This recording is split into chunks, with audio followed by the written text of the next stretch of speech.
dans un hôpital de Washington. Bonnet de Noël sur la tête et hôte sur le dos, le prédécesseur de Donald Trump a fait la joie des jeunes patients du Children's National, distribuant cadeaux et câlins à des enfants. Immense popularité intacte. Je veux juste vous dire merci à tous. J'ai eu la chance de parler à des enfants merveilleux, et à leurs familles. Elle entend-on déclaré dans une vidéo postée sur le compte Twitter de en tant que père de 2 filles, je peux s'imaginer que dans cette situation, avoir du personnel, des docteurs et des infirmières qui s'occupent des veillent, sont là pour eux et leur tiennent la main, c'est le plus important. Signe que sa popularité n'a pas faibli dans la capitale américaine.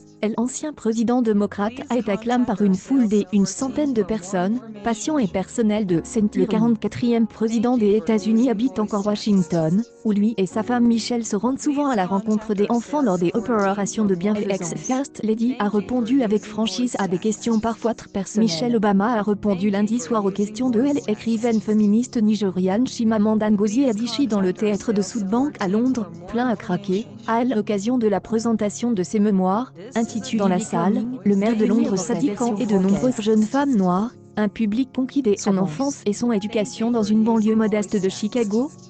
Nous devions exceller sa vie à la Maison Blanche.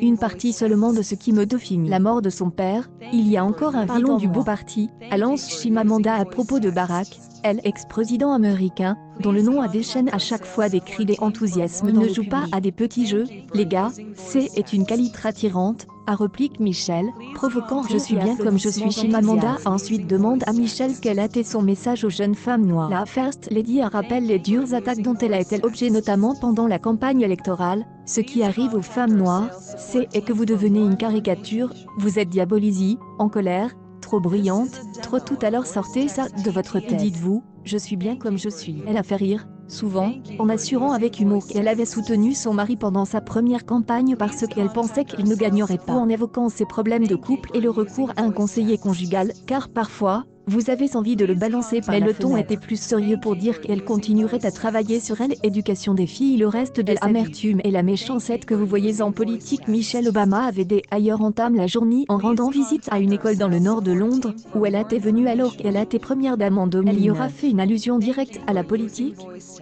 L'amertume et la méchanceté que vous voyez en politique, sans toutefois mentionner le nom du président Donald Trump. Pourtant dans son livre Sa misogynie, est-ce étonnant que les femmes aient pu voter pour lui et expliquant qu'elle ne lui pardonnera jamais la polémique sur le lieu de naissance selon son éditeur, Penguin Random House, PRH, Becoming S est déjà vendu à plus de 2 millions d'exemplaires aux États-Unis et au Canada en 2 semaines seulement. Déjà traduit dans 31 langues, il est en tête des ventes au Royaume-Uni, en Allemagne, en Italie, aux Pays-Bas, en Espagne et en France, selon PRH. Accueil actualité en direct de Guise en Père Noël, Barack Obama distribue des cadeaux aux enfants malades.